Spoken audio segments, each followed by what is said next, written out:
another's life. I got a bit of an odd one. I need to make a mantle for a fireplace display for where I work. So this is the mantle currently. I completely forgot to start recording before I did the first little cut.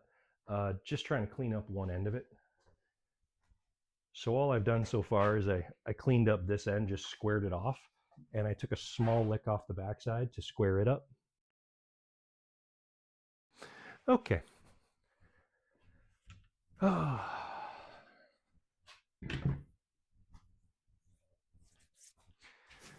hope right now is that I actually have enough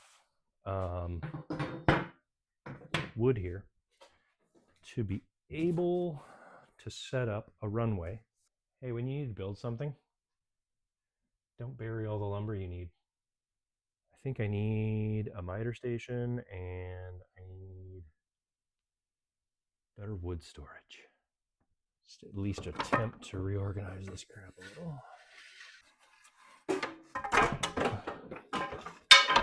Just throwing everything.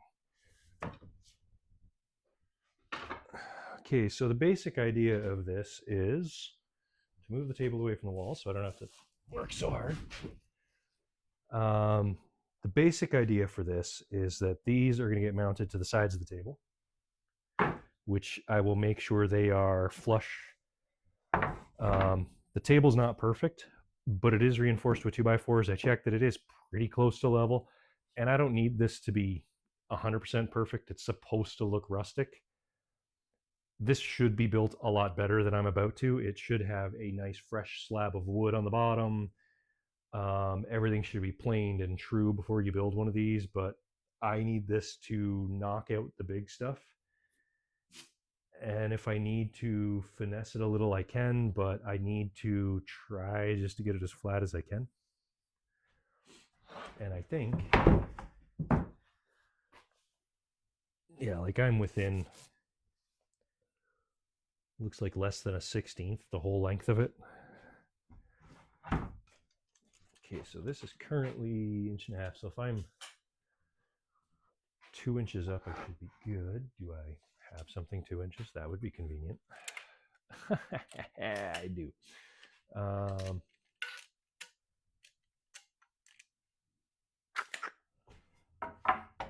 think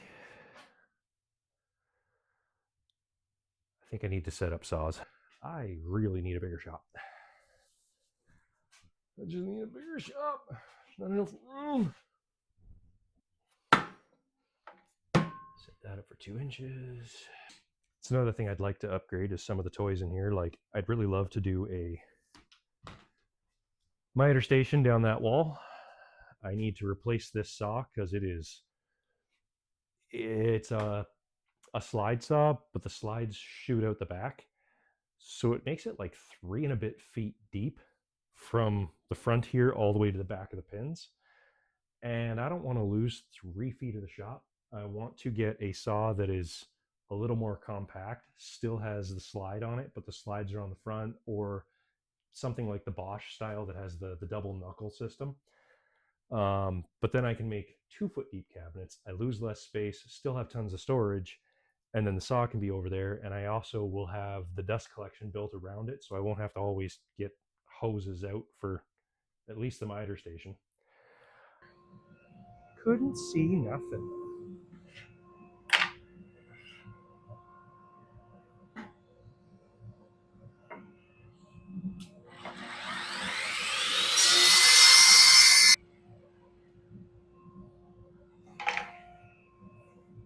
There, so that's my standoff. Might definitely be time to put the new blades on too, or at least clean that one because it is getting bad. Who left the dust collector running? That's got to be annoying. One more small purchase I need to make is the remote so that I can be over here and turn that off regularly. I normally just let it run, but you guys don't want to listen to that.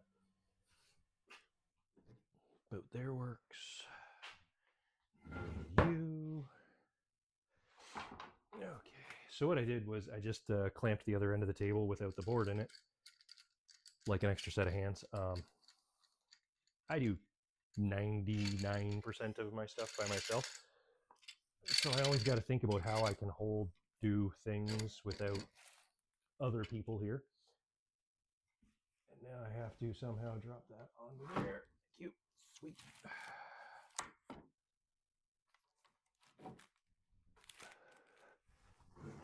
Get this close.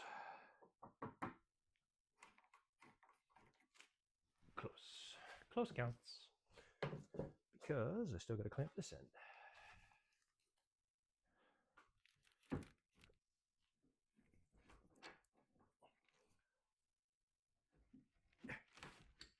end.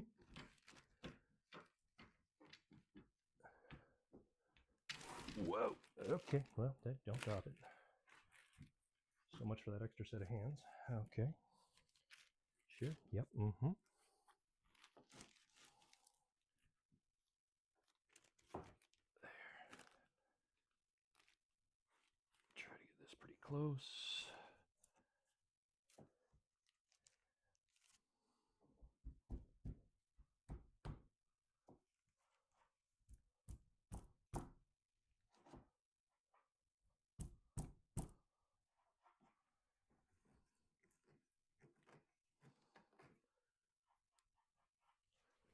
There's good. And again, if I was building this kind of more permanent, I would probably worry a lot more about exact dimensions, making sure everything's... We're just going to pretend that's perfect. It is close. There, and I did not grab the impact because I'm an idiot.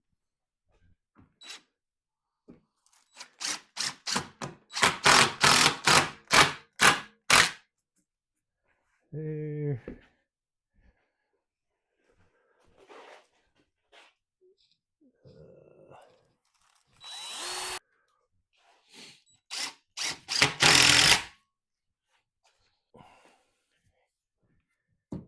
Just drive one in about there.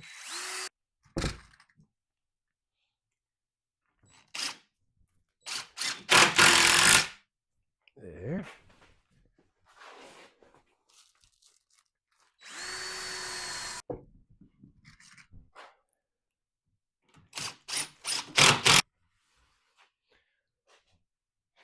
And now, a short break from our sponsors. Today's sponsor is coffee. I need one. I'll be back in a minute. Bye. And that was coffee. Oh, you didn't think I could drink one that fast? Magic of film. Anyway, so I grabbed a couple of pieces here. I'm going to use my larger router, I think, for this. I was going to use just the trim router with the... I figure if I just make it right now for the larger router, and I think I'm going to use the plunge base, even though I don't think I really need to. I think it will just... It's a little bigger. It's a little more robust. And I think it will just fit better. Yeah, I think it'll slide a little nicer. Okay. Let's see what we can do.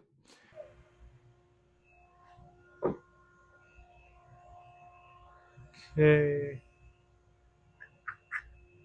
Okay, which one of you looks the most stable? You. Okay, so we're gonna have those. We're gonna have those.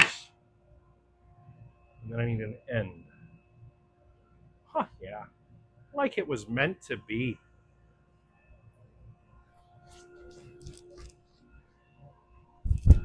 I really hope this works. I can't see why it wouldn't.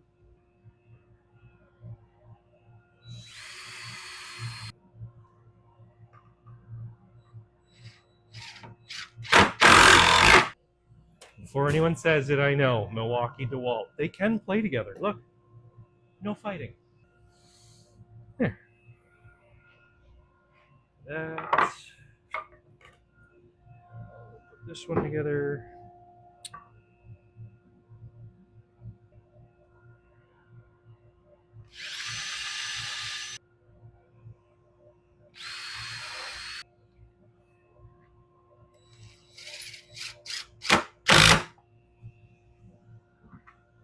Okay. Now, you are 6. So I want like 6 1/4.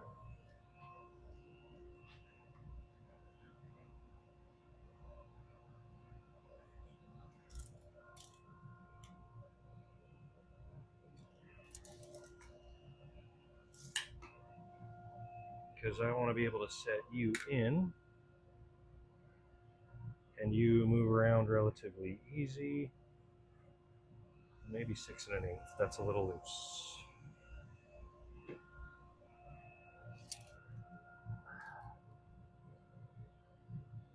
6 1/8. 6 1/8.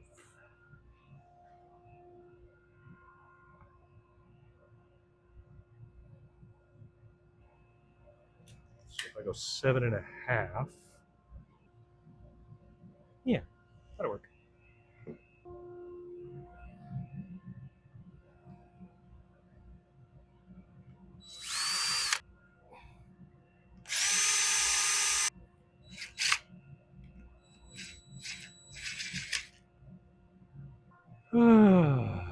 Other side.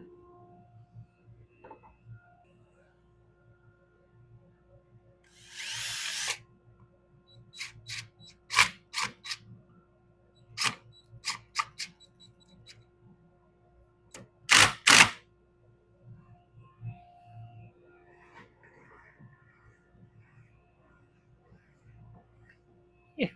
Yeah. Okay. Let's get you out. Let's see what we can do. All right. Just a little bit of wax. There.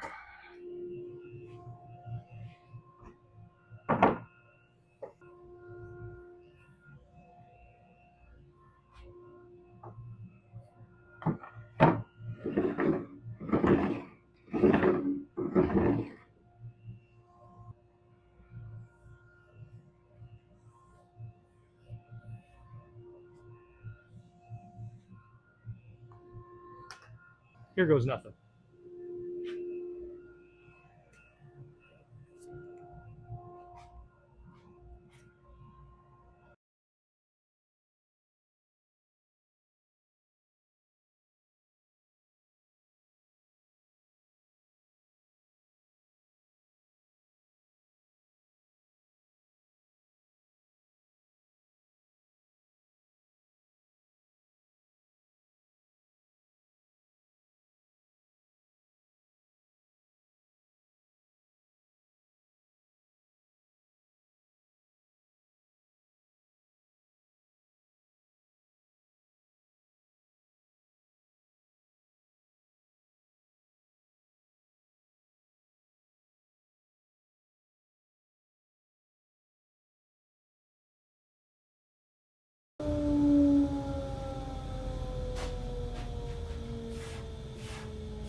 For not knowing 100% what the hell I was going to do, that's pretty smooth and flat. I like. And this is the bottom of it. So I need to put a flat edge on it and see just how much I want to actually take off this side. I want to take as little as possible off the bottom because I want to be able to clean the top up. The top's going to matter more, I guess. This is going to have, it goes on top of a fireplace that has brick around the outside. So you're really only going to see the last 3/4 of an inch-ish. So depending on how big this bevel is, I mean, this end came pretty close to full width, I guess. basically the whole thing was a little twisted. So I'm hoping that I can do okay with this and not have to do too many more passes on it.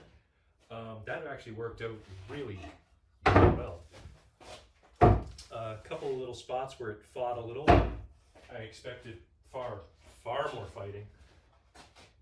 I thought for sure that thing was just going to argue with me the entire way down, but I mean,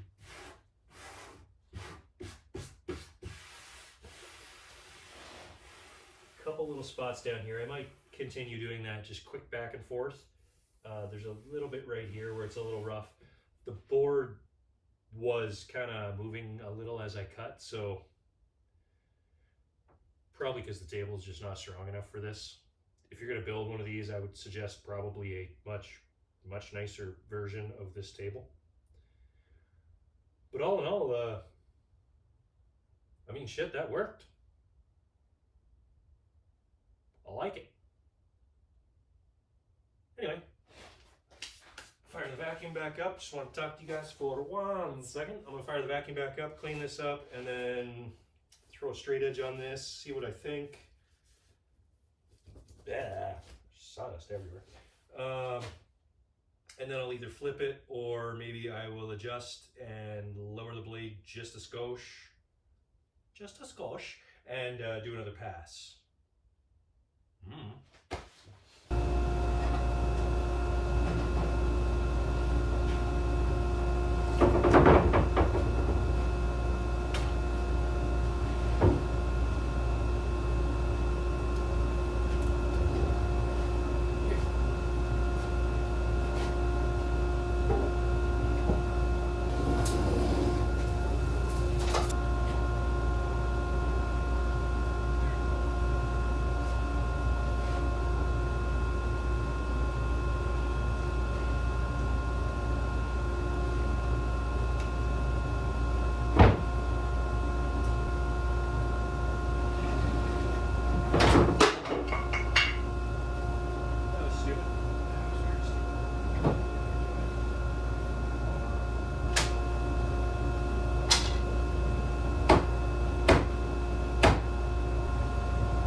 All right, so I just looked at the timer.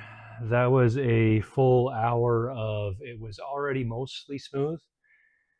It was an hour of making it smoothish. And it would have been a lot longer, except I was told that they really do want to keep as much rustic but smooth. They need to, I think it's mostly because it's going into a showroom in a store. So there can't be any, like, you need to be able to run your hand all around it, no slivers, no nothing, which is really the biggest part of why I did everything I did. But I'm hoping they'll like it. It's a little bit of a shame. They want to stain it really nice and dark. So I'm probably going to have to choke down a little and bury some of this beautiful. I think it looks gorgeous, nice and light like this, but it's the look they want. It's what they choose. It's their product, so I got to do it. I just need to take the small router, whatever I did with that. Oh, it's over there. I got to get the small router, throw a round over on it, hit the ends really quick. They just want the top rounded over just so it's not a sharp edge. And then I can get into throwing some stain and let it cure. I'm probably going to do 2 good dark coats of stain. Actually, I'll probably do a lighter coat of stain because I actually do have black here. So I'm going to do a nice thin layer of black, see how dark that gets me, do a good wipe down of it, make sure it's like clean when I'm done. And then we'll see what that lands me and go from there. I think I'm also going to have to take this to the warehouse at some point in time, set it on the mantle, make sure it's good against the wall. And if I need to do an extra trim on the back, I'd rather do it before all the clear and everything's done, as well as I can clean up that back edge with sandpaper and stain it instead of having a cut edge against the wall. So this may be going to work with me tomorrow so that I can take it over and test fit it. Anyway, I'm going to throw some stain on it tonight just so that it's started. Yeah, good times.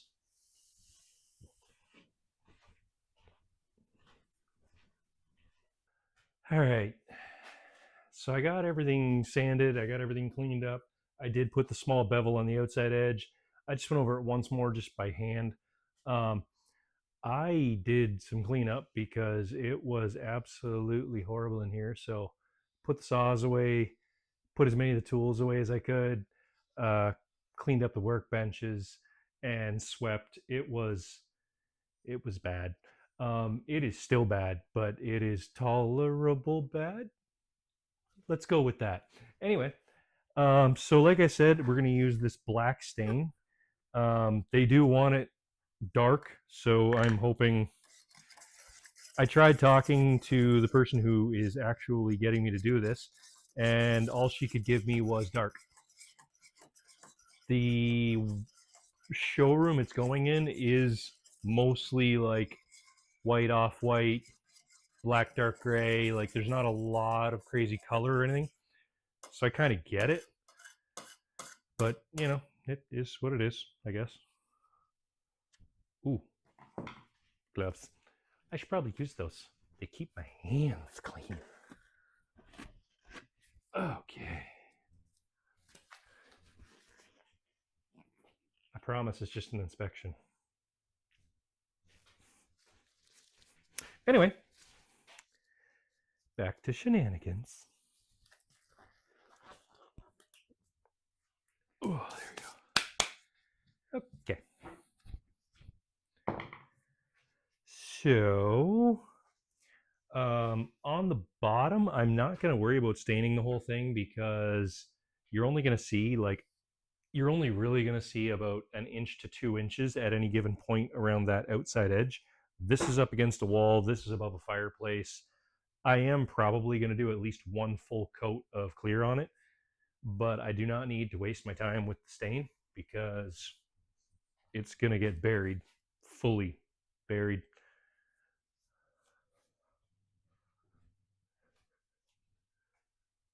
Do you want to do it? No, all right. I'll do it then. You sure? You're sure. Okay.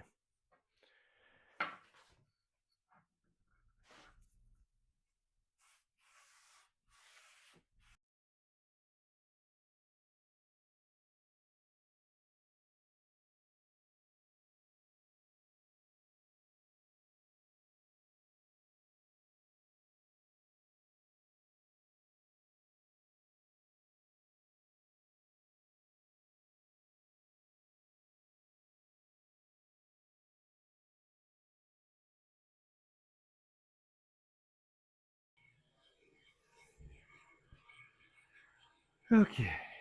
Um, I don't know if I've ever said this in another video, but I have always been taught that your stain and your clear rags, they don't go in the garbage when you're done. Really bad idea. What you do is you take these things, spread them out nice and thin, don't bunch them up, set them away from your tools, benches, desks, tables, whatever it is you're working around. Just leave them flat on the floor overnight. In the morning, there's no way they can catch on fire now. They are done curing. They're going to be a little bit stiff, a little bit hard to pick up. They're going to be like sheets. Um, but they will be able to be tossed in the garbage then without worry of anything spontaneously combusting. And I genuinely have no idea how much of a danger it is, but yeah, I was always taught make sure you leave them on the floor. All right, so this is what I'm talking about. You can still see a lot of the scratch scars, the all of these cut lines from the initial bandsaw that went through it, 90, 100 years ago, whatever it was. But yeah, that's the board. Yeah. Um, I really love this front edge. Ended up actually semi-straight, but just has enough of a wave to it to keep the live edge kind of look going. All right, so that's it for tonight. I'm gonna let that cure up. I'll check the weather again in the morning. It may go to work with me tomorrow. I'm just not sure, but it's supposed to rain a fair bit as of right now. So I will be back out here hopefully tomorrow night to do clear. If I've had the ability to scribe it, I'll trim it, then clear it. Sand it, second coat it. Friday morning I can clear it. Yeah, days after now things will happen. Anyway, I'm done for the night. Got to go in, have a quick shower, and hang out with my wife for a bit, watch some TV, and get some time with my wife, my family. All right, have a good night, guys. Okay, so it's the next day. I was going to scuff this down, and I assumed I would have to for fibers, because normally when you stain or pre-stain, it brings all the fibers up. But this wood is so old and sanded so much that, it's the next day and that already feels like glass. So I am going to forego the extra step. Let's put some clear on. And gloves.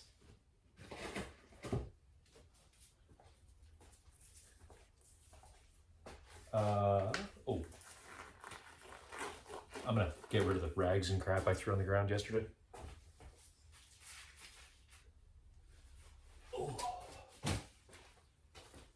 All right, back to today.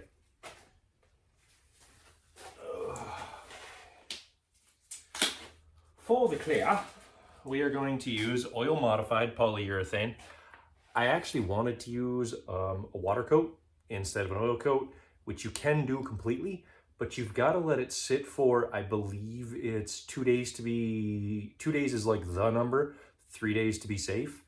I don't have that kind of timeline. I need this done in the next few days. And in order to do that, this is actually a premium oil water hybrid. It's still polyurethane. It still does everything that the oil or water one does, but this one you can kind of sneak in a little early. Warm satin was as dull as I could get. I really wanted like flat, but warm satin it is. They didn't make a flat unless you went full water-based.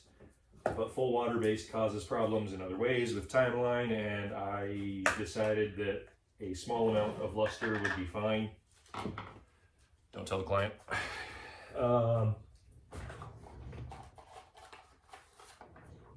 I the only one that keeps popsicle sticks in my toolbox? You never know when you might need one. You should never shake your stain or your poly. Always just a light stir. Make sure everything's mixed together. If you shake the crap out of this, you can actually cause a ton of air bubbles to get embedded in it. Then when you go to put it on something, it will actually do all sorts of nasty things. It will give you, all those air bubbles won't leave and it won't level as nicely as you might think. Safe.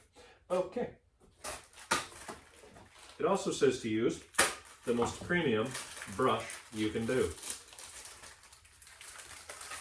Except I'm a little bit cheap. So these are a 3-pack of brushes for about $6 from Home Hardware, and it is, I love the way they wrote this. 100% pure bristle. They all have bristles. What do you mean 100% pure bristle? That doesn't make any sense. Sonful. Okay.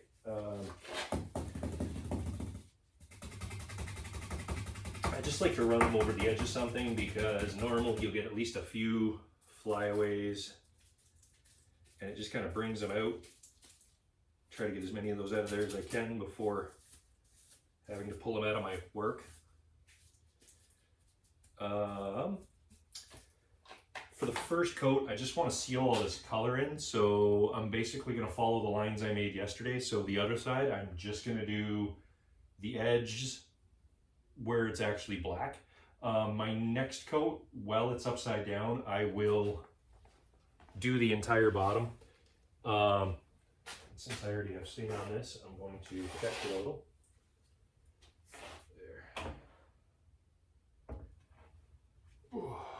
So we will flip this over. There we go. First coat, I am not that worried about perfection. I do plan on scuffing between coats.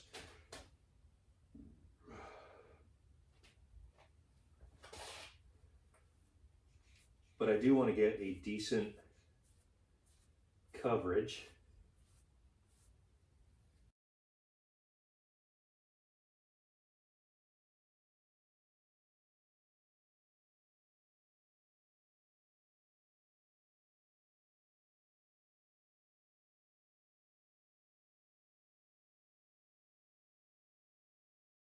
I completely forgot to turn the microphone on. So it's probably louder when I'm up here than when I'm back here.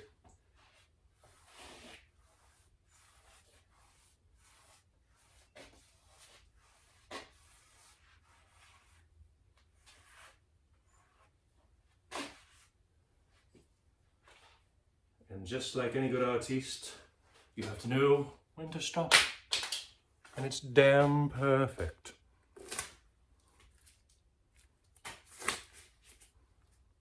That didn't make it over me. I tried, it didn't work. Anyway, I'm gonna let that dry overnight. Don't touch it. I am still undecided if I'm gonna run into town tomorrow and do the back cut. I may do that Friday. I'm really not sure. I know the facility's open tomorrow, so maybe it'll be easier to do it tomorrow. I'll take a run in, set it in place, check the back wall, make sure everything. I also want to make sure that, I didn't really think about this till just now. So this is not perfectly square. It's as close as I could get it, as big as I could get it with a straight line on the back. I also need to check my clearances and see where it fits nice and square on it. Then when I do my scribe, I can actually, like if it needs maybe it needs a ½ an inch off that end, nothing off that end.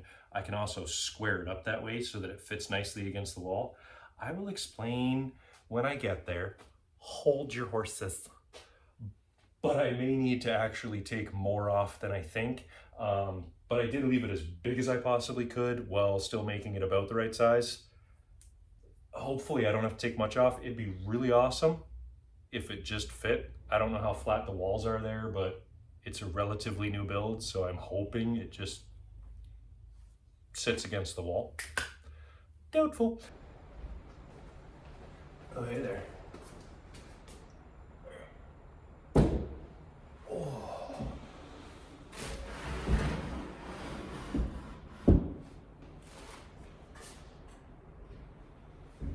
It fits. Apparently I can measure.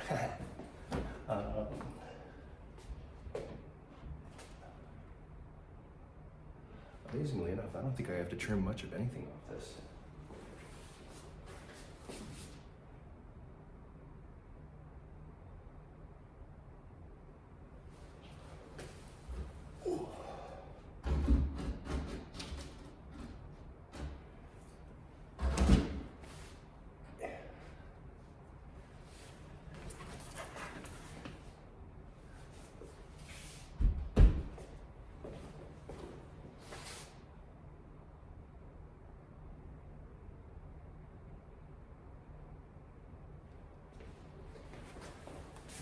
All this needs is a quick scrap. I'm gonna take you out of the tripod. That's your home. It's hard to get on camera. So literally there's just a couple of very small spots, and there is one good one, this end of it. I'm just gonna flip you around. No, I can't. I can't do that. Okay, anyway.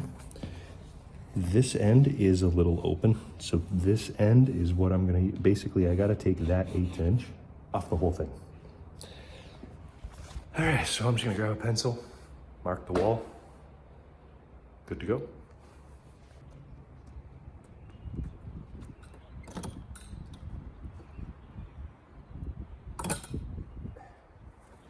The dog in.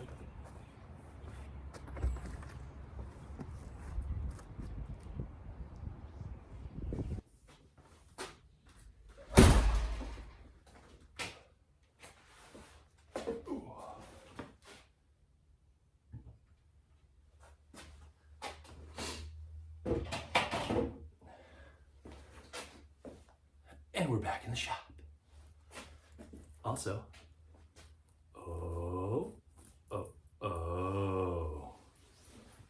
new t-shirt came. Completely not exactly what I ordered. I did order the symbol on a shirt, but it was supposed to be about this big over here. It's just supposed to be a little symbol. Apparently, you need to read all of the little drop-down menus. Who knew? All right, so I did get the scribe line on here, and it might be a little hard to pick up on camera, but I'll bring you in. How close can we go? So right here, you see there's just that little pencil line there, just a little meat on the other side of it. It's a little hard to see, but it is there. So what I gotta do now is take off the excess material. The line disappears back around here. This way, it varies. The wall was flat-ish, but most definitely had some waves to it. It almost disappears here, and then it's 1/8 of an inch down here. It definitely did this a little. The client was happy with it like this, just loose against the wall, but I can't install it like that. That would bother the hell out of me. So the best way to do this is either a sander or a thickness planer, but it's kind of thin, and it is, I mean, it's long, but it's not that bad. So I'm going to use the thing I just had. It's a die grinder with a cookie on it. Sanding cookie, 36 grit. Because it rotates, I can throw all the dust down. So I'm just gonna work my way across and sand all the excess off. And I'll speed it up a little because this is gonna take a few minutes. Anyway, let's get started.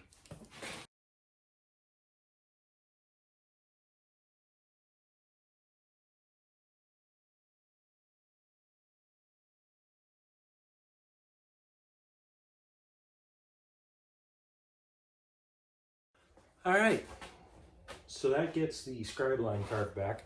I am going to feed just a little bit of sandpaper down this, smooth it up, try to knock down any high or low spots, but that carves it out. One thing you got to be careful of when you're carving the edge of the board, you want to make sure that your carve is under, so the top edge of it is deeper than the bottom.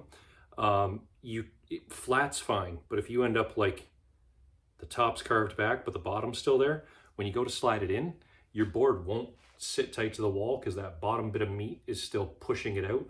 So when you're doing the scribe marks, you always want to keep that sander just a little cockeyed the wrong way. It'll keep that top edge nice and crisp, and it'll allow the bottom edge to disappear out of the way. Let's sand it. Sandpaper. Okay.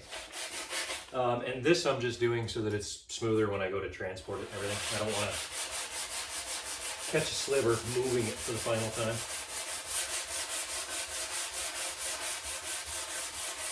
And this doesn't need to be glass or anything, it just needs to be knocked down a little.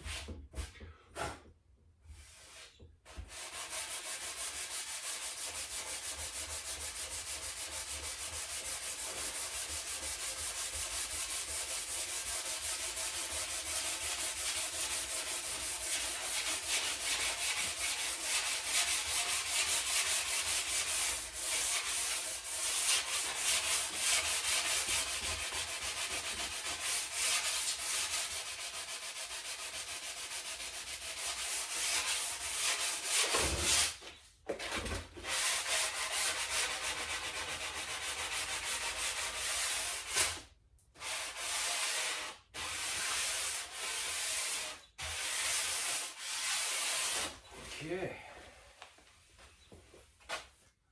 Smoothish.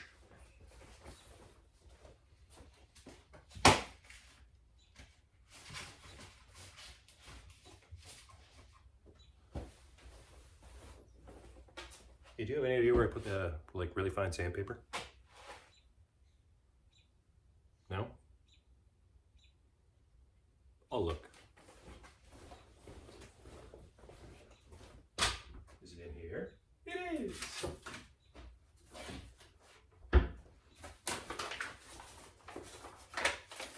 Okay, so this is really fine paper, like 1500 grit. All I'm doing is, now that it's had a clear on it, there is some bristles that did pop. The clear soaks in more than the stain did. So I just need to go over it real quick. And it just gets rid of all that stand-up junk.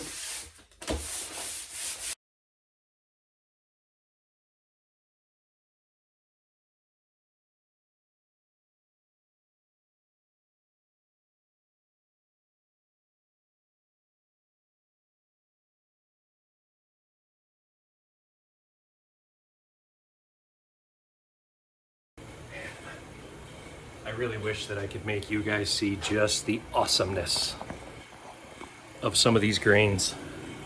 Okay, now let's not drop the phone. It's really hard to pick up on camera, but just some of the rough and the cut, the sheen, like it's just,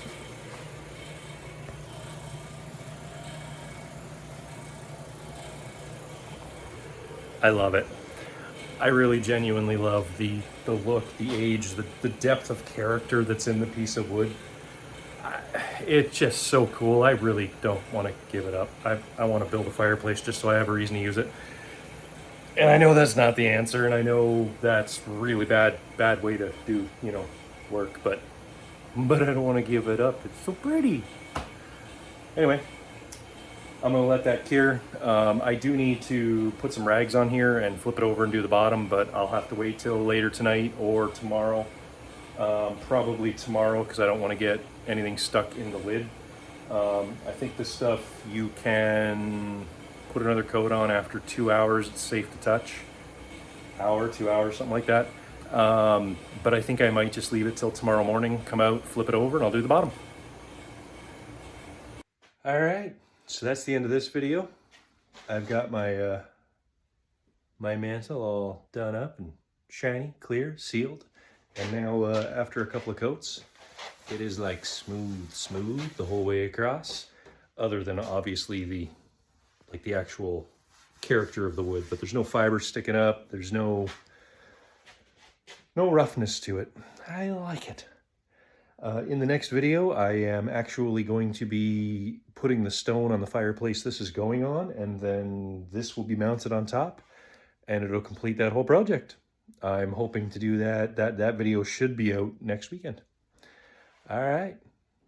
Hope you enjoyed the video. Feel free to subscribe, like, comment. Let me know what I did right or wrong. Till the next time. See you later.